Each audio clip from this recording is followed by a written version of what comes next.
It's obvious, this is a pad printed fan page, but UV printing, or the process of using a UV printer to apply a slight raised paint material, is still the industry standard for customs.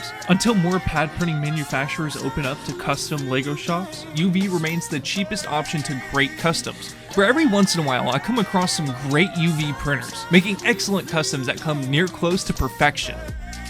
He's a new custom designer who commissioned Fig Fab Labs for 3 Skywalker Saga figs. Immediately, this Ezra figure is an eye-catcher. He went with orange over Lego's yellow. It just looks so much stronger and makes a great representation of an Ezra figure. I haven't seen anyone tackle these type of figures yet, so seeing them here in such high quality is super cool. More Skywalker Saga customs like Bail Organa here is just so cool. I used a Mando gray cape to complete this figure here, and god, I love it. The accurate skin tone, official parts, unique characters. This is my favorite custom niche, Skywalker Custom Saga figures. I love when custom designers are doing this. The last and final figure from this custom UV printed line is a Thrawn figure. All official parts here again with identical facial design as Lego. The correct rank is displayed here versus the original incorrect Lego design. For all 3 of these figures, there's no alternate face on either of them. None of that really mattered too much to me, as the quality of these parts really surprised me. Normally, and with most customs, getting pure clean torsos is still difficult. These parts came straight from bricks and pieces, and it's very apparent. When I see customs like this, it definitely feels like UV is starting to get better. And I'm really excited to see Brick Daddy Minifigures tackle his next UV printed figures in a very clone heavy dominant market. He's provided me some renders for his next 3 figures and he asked me to reveal them here. His next wave is going to be 3 Sith Lords. They were very expensive to make since he wanted to use official Lego capes and parts, so these are going to be about $30 each. There's only going to be about 25 of each, so I've included his Instagram below to order some of the figs you've seen today or the ones that are coming up in the future. Now, some of my other favorite UV shops include Firestar Customs, a popular UV printer in the industry that revolutionized the game by introducing excellent UV prints for Rebel pilot helmets and custom UV printed Star Wars arms. I've always loved the idea of more printed arms, but for Firestar, their UV prints, well detailed, have always seemed a little bit more slightly raised than other UV printers. This is where quality really matters with these UV prints. It may not be fully apparent visually, but when you touch these figures, you can 100% tell that these are customs.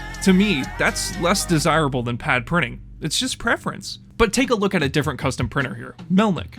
Melnik is making UV printed torsos of other officers and their ranks. This has been a huge ask from the community, and more officer torsos in their ranks? It's just awesome. And when you compare them to Firestar, you might just see how thick some of Firestar's lines are. Melnik's printing compares excellent to Fig Fab Labs, and I love some of their Andor torsos that he's been introducing. These cheaper UV officer options make great alternatives for missing officers that you may need, especially for customs. Many of you noticed a UV custom face that I had on my Ahsoka. Drunk Bear Customs made this awesome alternative face for Ahsoka, and it's definitely one of my favorite custom parts ever. He also made a Minecraft Rex. You guys are too creative.